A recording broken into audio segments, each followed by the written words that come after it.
at the experiential level is to contact the soft spot and to stay with it. That is really the essence of the practice, staying with the soft spot.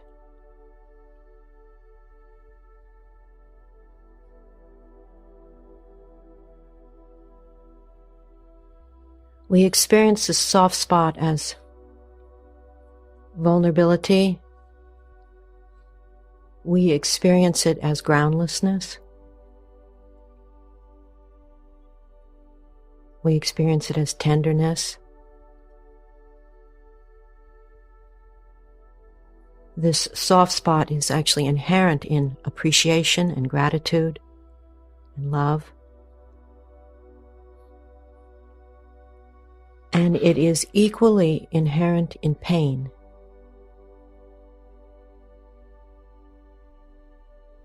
So maybe that about covers the whole experience of life. The soft spot of bodhicitta is readily available to all of us. And as I said before, this soft spot is like the weak link in the tightness and rigidness of the patterns of ego, the habits of ego. It's like a natural opening, and it's the opening that we take.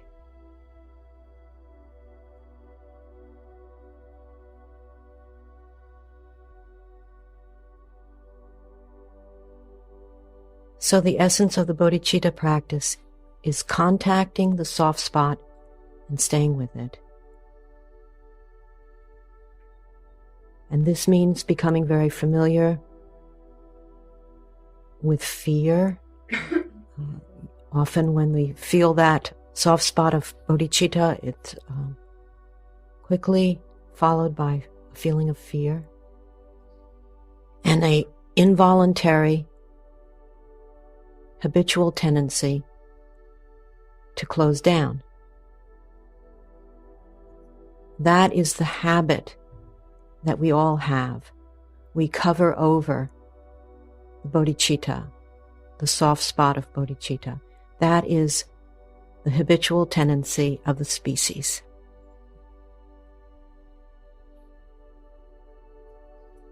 And these practices that we are doing, the shamatha vipassana meditation, these aspiration practices of maitri and compassion,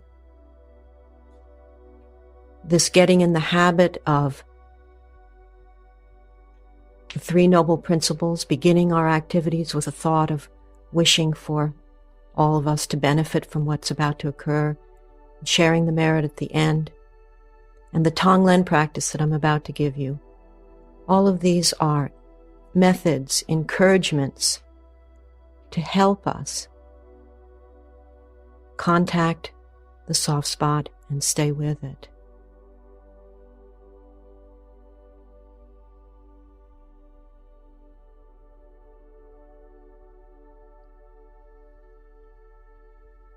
So now I will present the Tonglen practice, which is a further practice of awakening compassion. And as I have said, it is nurturing these inherent qualities of maitri and compassion that becomes the catalyst for the bodhicitta to not only be contacted, but for it to begin to expand to the point of full awakening, when all the hardness is gone, all the shutting down against our life experience, all our tendencies to narrow down into a solid feeling of ourself against the other, this and that, solidifying, closing down into such solid view of ourselves and such solid view of the world and other people. When we stay with the bodhicitta by awakening the compassion and maitri, this is what allows our a natural ability to grow and expand, and actually causes the evolution of this species of which we are a member of the human race, the evolution of the consciousness of the human race. So Tonglen practice.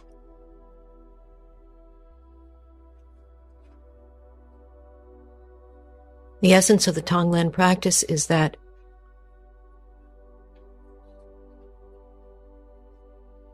when we see pain or feel pain, when we feel suffering or see suffering in the world around us or in our own experience, we breathe in with the notion of completely feeling that, completely accepting it and owning it completely, willing to feel the suffering of humanity.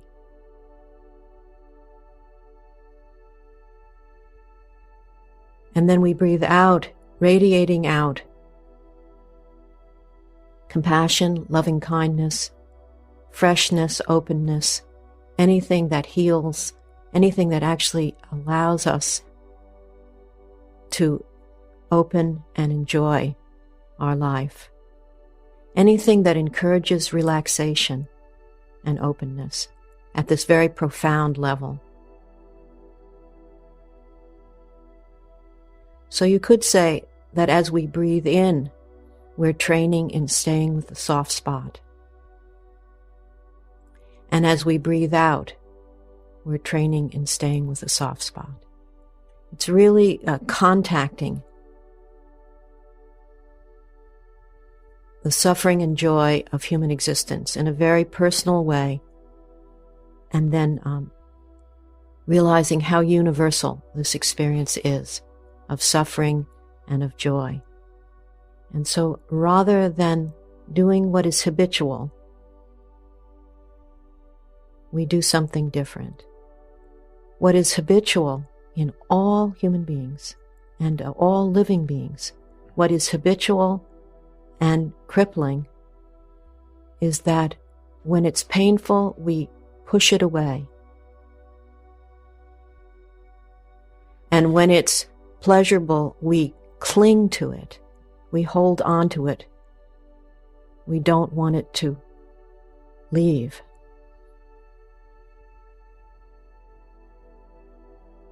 So Tonglen is reversing that habit at a very fundamental level. When it's painful, we breathe it in and own it completely. Let it touch us. Overcoming fear of pain. And when it's delightful, we send it out. We actually loosen our grip and share it with others, wishing for others to feel this relaxation, happiness, sense of well-being, wishing for others to feel that too.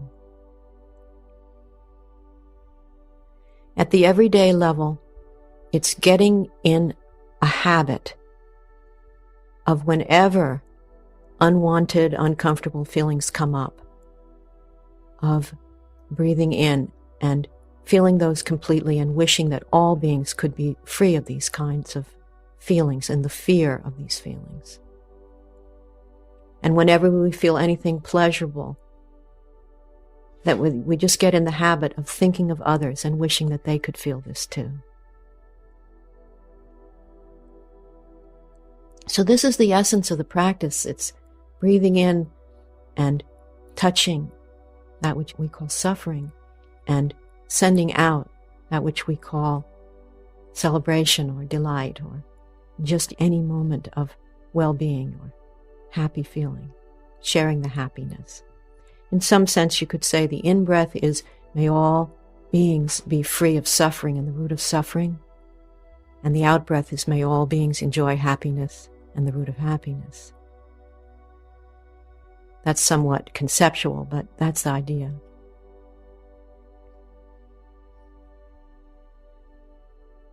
I want to say now one more very important thing. And this is actually a little teaching on shunyata, on the open dimension of our being, the open dimension of reality altogether. Fluid, open, non-restricted, non-static nature of energy and all things. When you breathe in, there is nowhere for it to get stuck. Please remember this. The source of suffering is that we think we are so solid, we think that there's some place for it to get stuck, and therefore we feel it as stuck. But the true state of affairs is that there is nowhere for it to get stuck. There is a personality, there is somebody called Pema, but that's not fixed. It doesn't stay. It's always in process of evolving and changing moment by moment, even at the cellular level. The energy is always into the next moment. There's nowhere for it to get stuck. Please remember this. Our fear is based on this feeling that things will get stuck. That's our fundamental fear in our life altogether. And this is why we're working with awakening the bodhicitta. It's overcoming that erroneous view of reality, that things are like rocks, that things are things.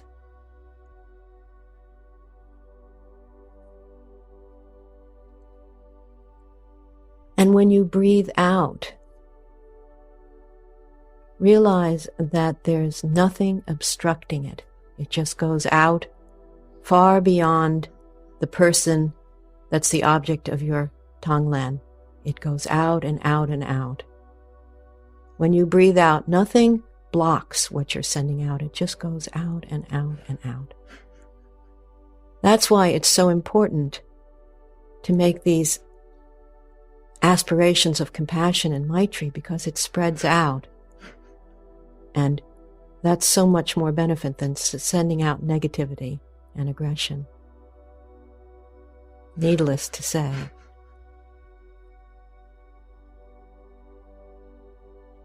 So the out-breath, it's something along the lines of these Tibetan prayer flags. You write the aspirations and the prayers on a piece of cloth. You hang it on a pole, and the wind carries those good wishes to the ends of the universe. So when you're breathing in, there's nowhere for it to get stuck. In fact, the intention, the compassionate intention to relieve suffering by finally facing it completely and not running away from it. That good intention, it goes, if you're thinking small, it kind of goes right out your back and to the ends of the universe. So what we breathe in as a sort of a darkness or a blackness or a stuckness actually is just by the notion of breathing it in, it's transformed into a compassionate aspiration. Maybe that's a little tricky philosophically to understand, but when you breathe in, suppose you see someone suffering. Suppose someone is crying really hard. And so I turn my attention in that direction and breathe in with the wish that this person could be free of suffering. I'm not really breathing in like something yucky. I'm actually breathing, it's like opening the heart to someone else's pain.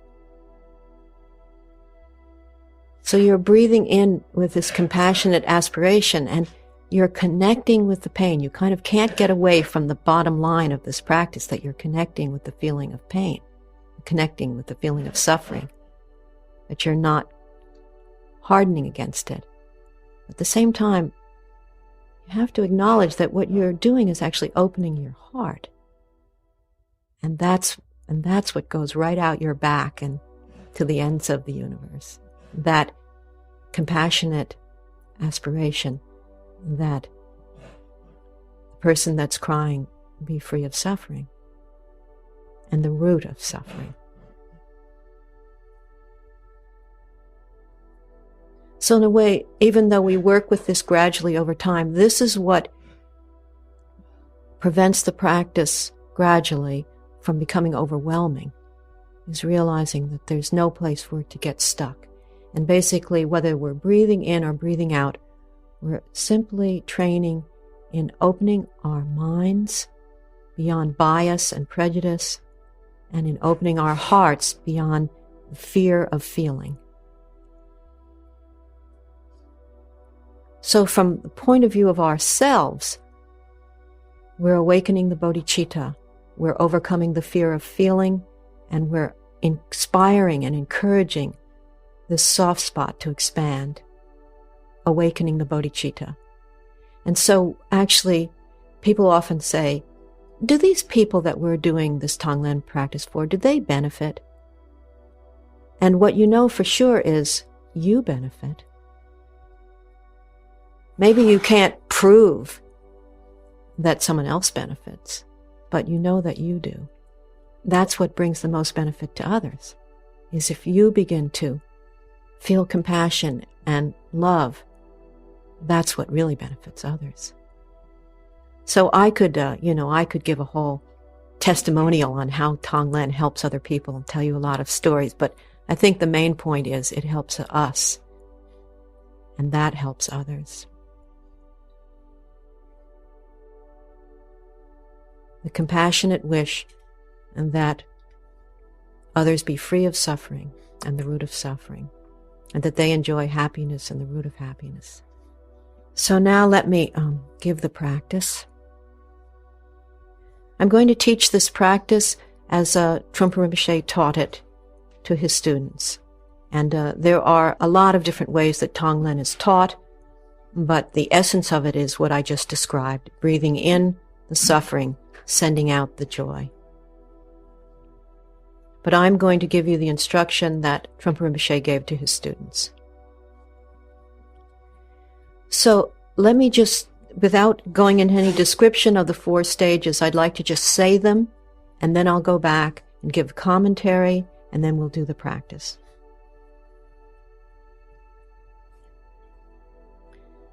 The first stage has different ways of people talking about it. Sometimes it's called just flashing absolute bodhicitta. Sometimes it's called letting your mind open and rest. Sometimes it's called just a moment of stillness. But the essence of this first stage is laying the ground for this being a practice where you don't get into picking and choosing. The first stage is a sort of just a short moment of equanimity or openness, where you just kind of acknowledging that the basis of the practice, just as in the Maitri practice and the compassion practice, is that you just open your mind beyond picking and choosing, beyond attachment, aversion, and prejudice, just some sense of open mind. And I'll say more about that. The second stage is that you work with the texture. This is that you visualize that you're breathing in a dark, heavy quality. Some people have different experiences of this, how they do it. But breathing in through all the pores of your body, completely taking in a sense of dark and heavy quality. And radiating out on the out-breath a light, fresh, and cool. And radiating that out 360 degrees to the end of the universe.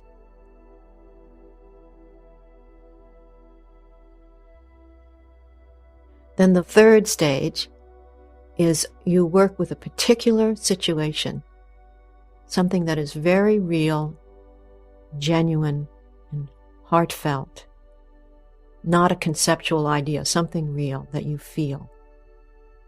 So, for instance, you could do this practice for the person on your list that you feel gratitude for, or you could do it for the person that you feel compassion for. It's just a genuine feeling. And then the next stage, which ideally, the third and fourth stage are simultaneous, but it's obviously quite helpful to do it as a progression. But simultaneously, if you could pull it off, whatever suffering you connect with, the suffering of the person you're grateful to, or the suffering of the person you feel compassionate toward, or whoever it might be, you extend that out to all beings who are in the same boat as that person. So rather than going through the stages such as with the Maitri practice and the compassion practice where you actually go step by step through 7 steps, you just go through contacting something very real to you and then using that as a stepping stone for universalizing it. So simultaneously, it should be a true feeling that you're really feeling. And then when you universalize it, it's a kind of recognition of how many people feel this. And so with the in-breath, you breathe in this pain of all of them that are, for instance, in a dark depression. Maybe the one you feel compassion for is in a dark depression. So you breathe in for all people who are in depression, and you radiate out friendliness, a sense of spaciousness, kindness, whatever works, to that person and then to all people. So these are the 4 stages. So let me go back through them again with a bit of commentary, more commentary. First of all, this first stage, the flash of openness.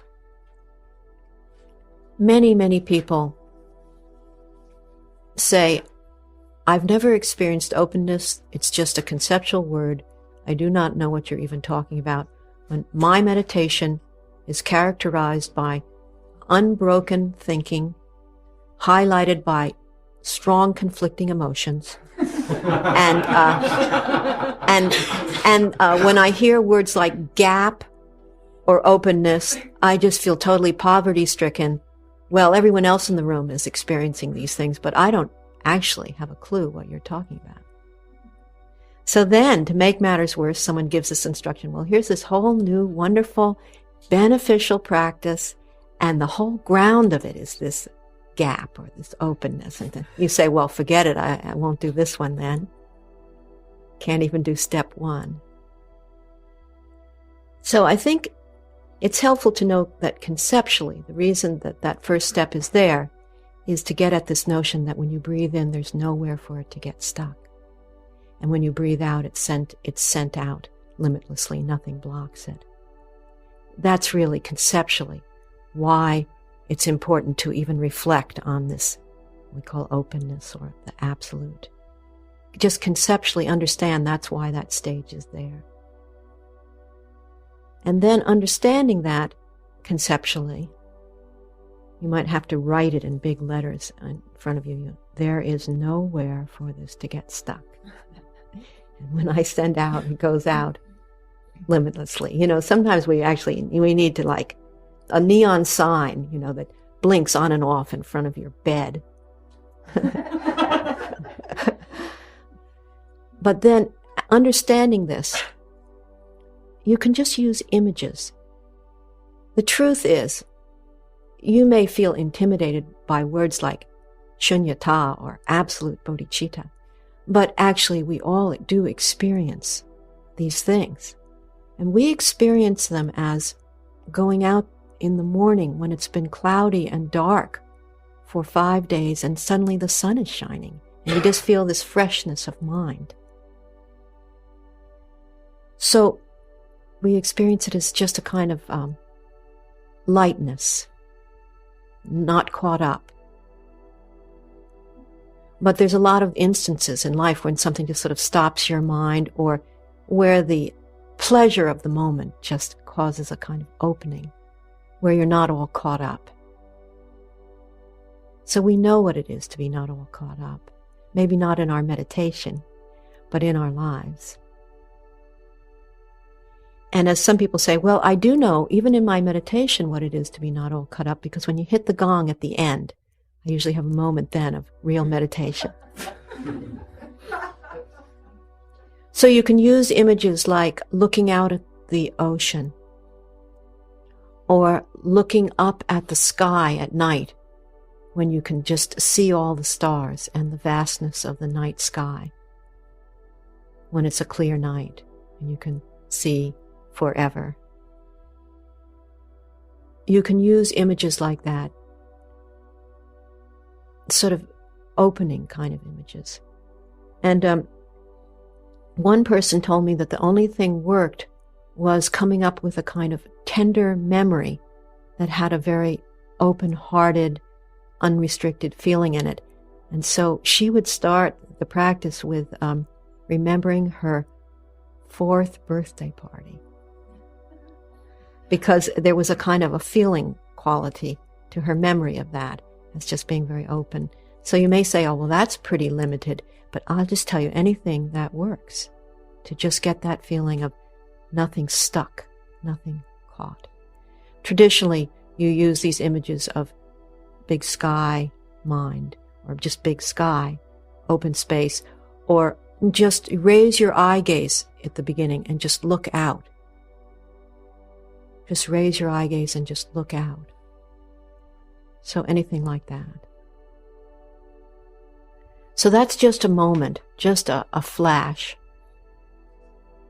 And then you move on to breathing in the dark and heavy.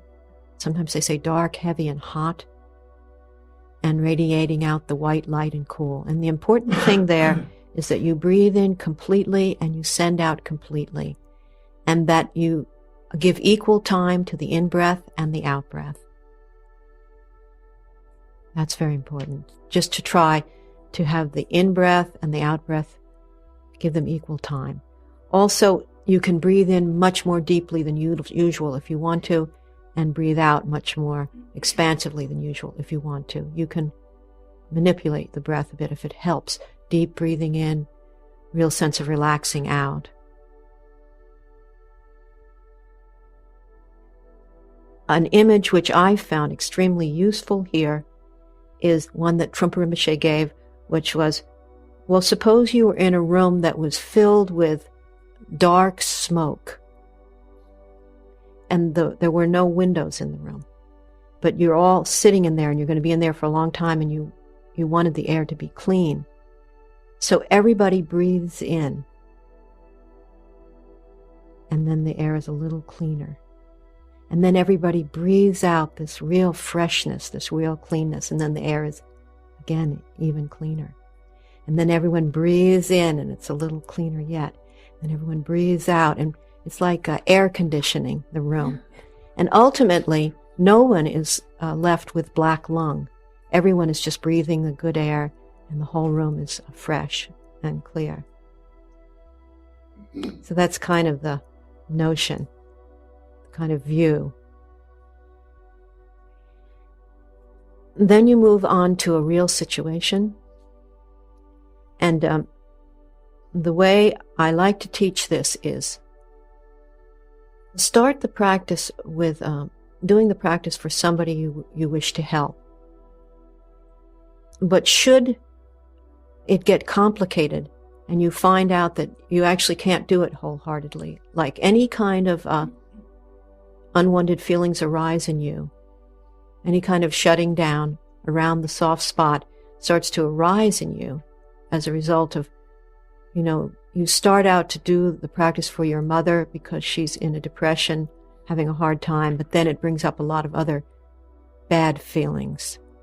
Then just stop and shift the focus of the attention and begin to do the Tonglen practice. Connect with the feeling of stuckness that you feel around this relationship. Connect with that honestly. The point is to touch in on something that's genuine, not conceptual.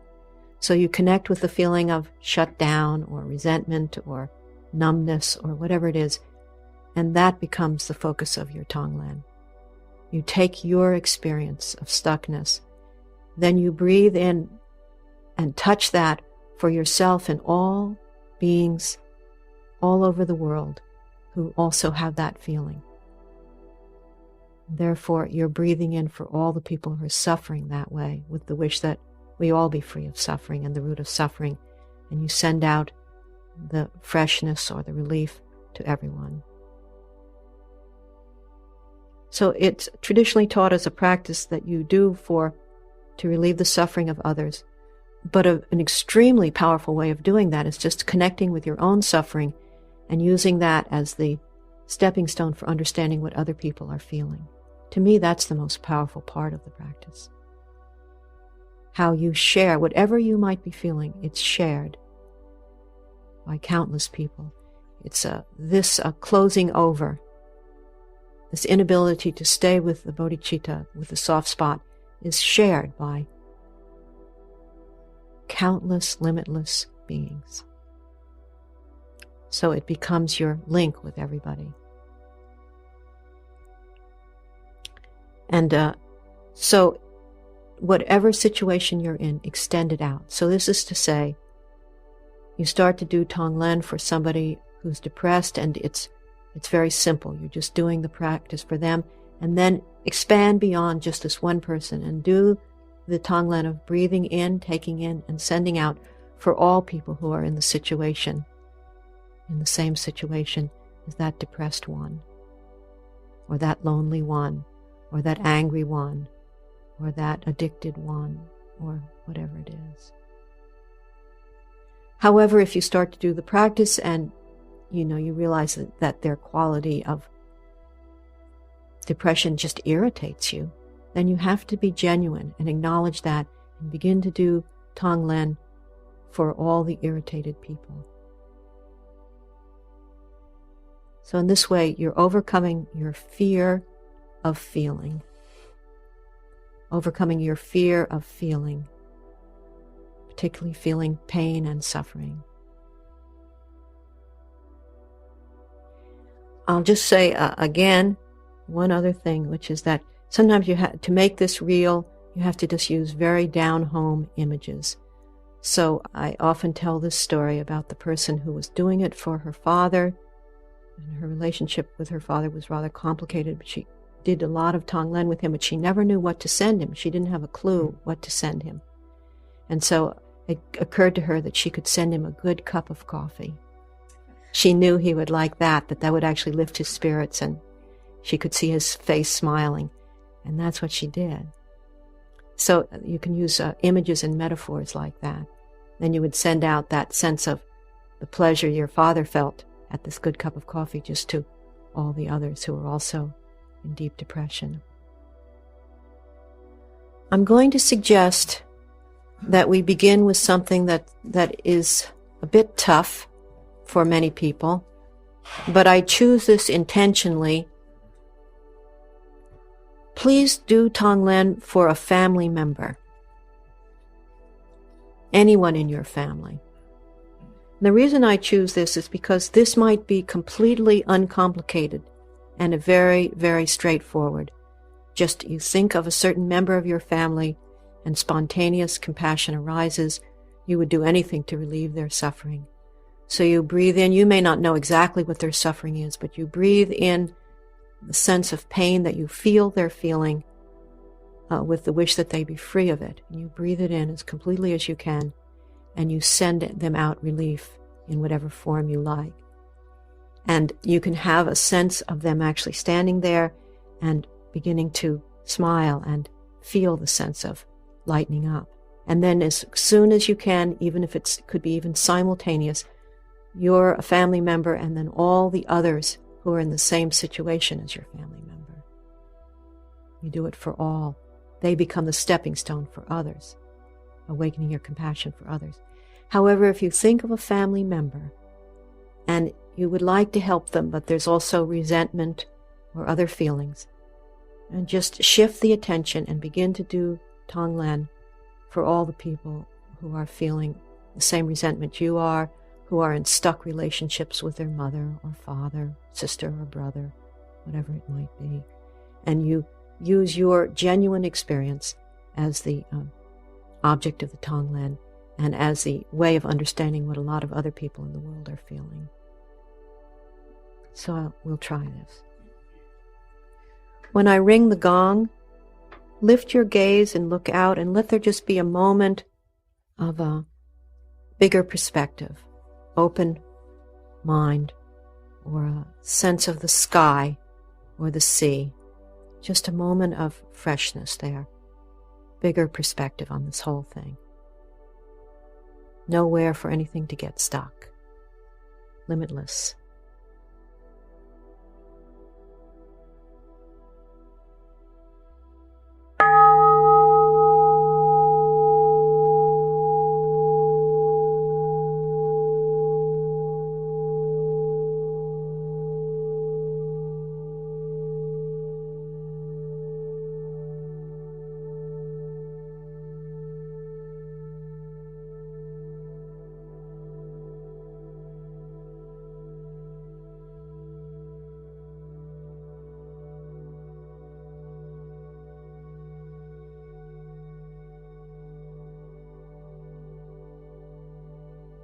Then as you breathe in the visualization of breathing in dark, heavy, hot. Breathe it in through all the pores of your body. Then radiate out as you breathe out, radiate out light, and cool, and fresh. Radiate it out through all the pores of your body. The eyes can be open or shut.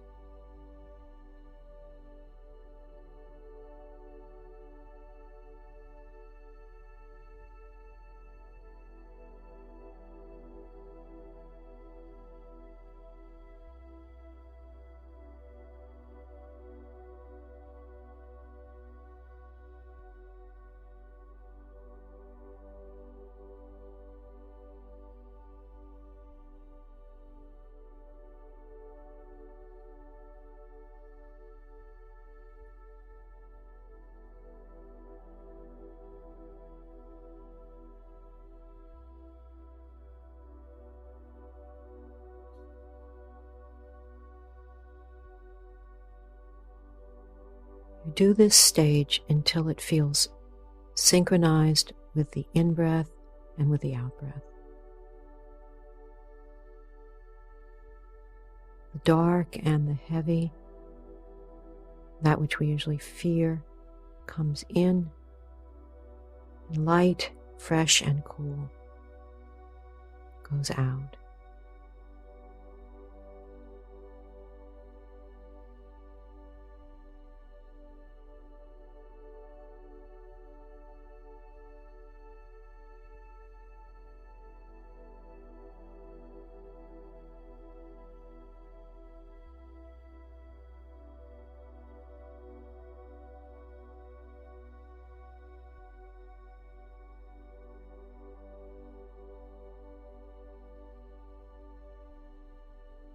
As much as possible, relax your body as deeply as you can. Relax your body and your mind. Just open and take in and radiate out. Take in with the in-breath, radiate out with the out-breath.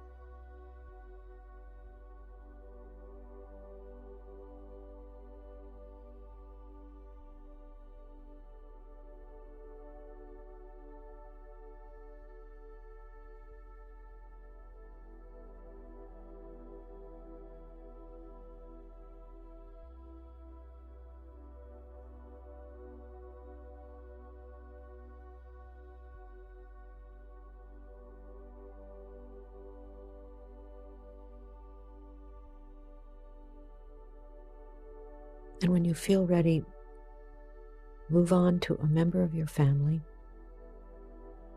who is suffering, and saying their name or visualizing them before you. Breathe in with the wish that they be completely free of suffering. Breathe in the suffering so they could be free of it, and send them out happiness, spaciousness, in any form whatsoever. And if it helps, you can visualize them beginning to smile, beginning to lighten up, actually receiving the benefit of this practice. If resentment comes up, or fear or anger, any of those feelings, just change the focus and breathe in, connecting with that feeling and wishing yourself and all others to be free of it, sending out relief to yourself and all others from that feeling of resentment or fear, whatever it might be. So use a member of your family and then work with the practice as it evolves, either doing it for them or for all those who are feeling what you're feeling as you do this practice.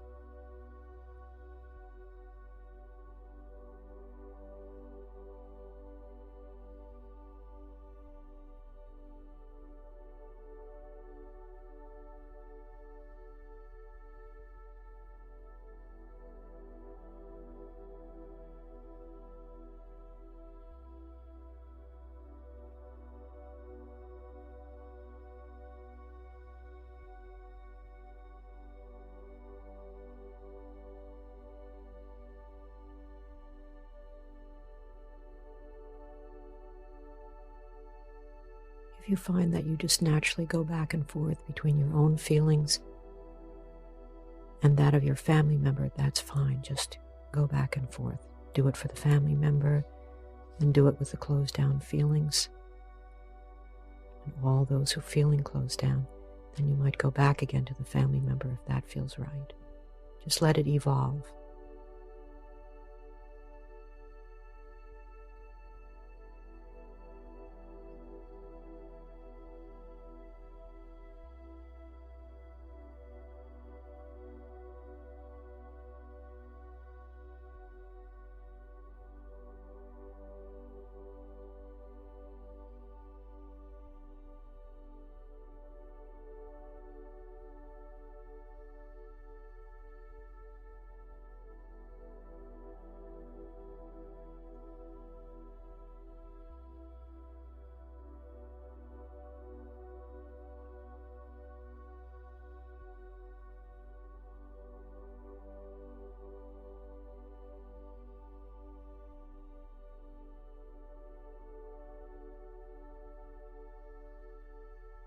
Whoever you're doing this practice for, remember it's very important to then universalize that and do it for all others who are in the same boat as your family member or feeling as you are.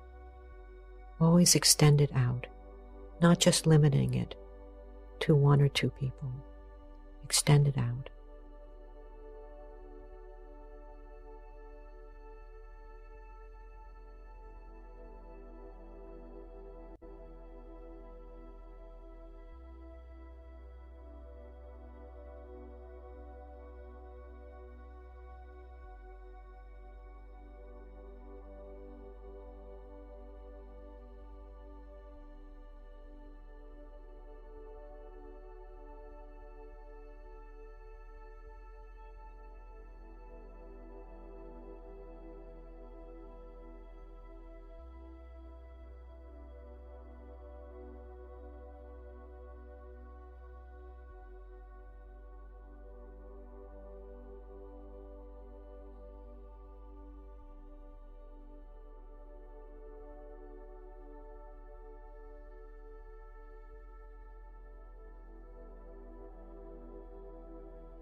If you find that you're completely numb and you can't feel anything, you can do the practice for all those who are feeling numb and cut off. It's definitely a real strong kind of pain.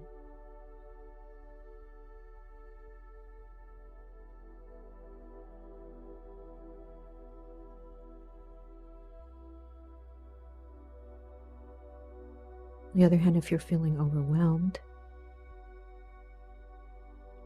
you could do the practice for all those who are also feeling overwhelmed.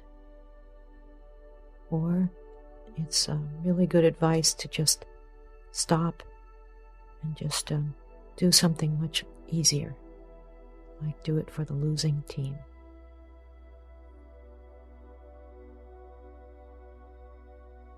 You don't have to step right into the most painful issues of your life. Just touching on the bodhicitta at all, it will expand by itself.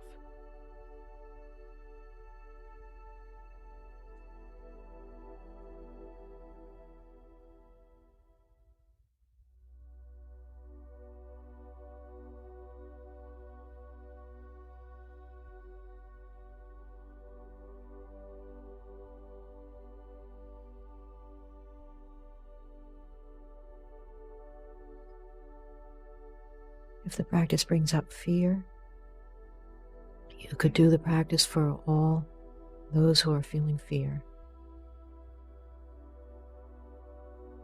Or you could remember that there's nowhere for it to get stuck.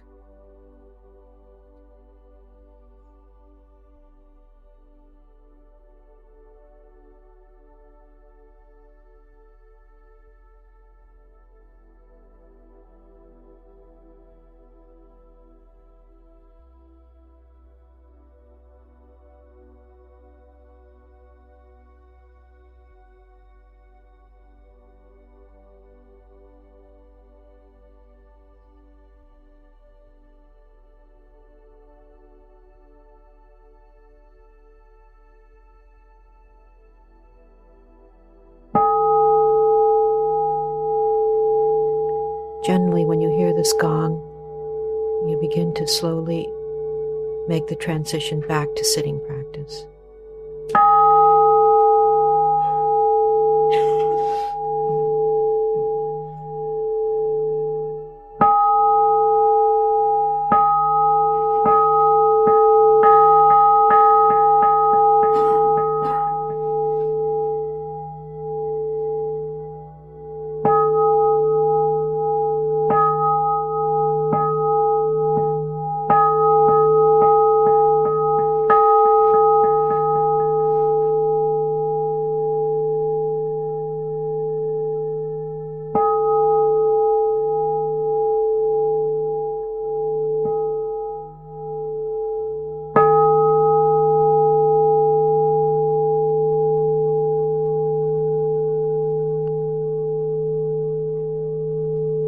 Doing Tonglen as a formal practice, it's always good to begin first with at least 10 minutes of sitting, and then afterwards sit again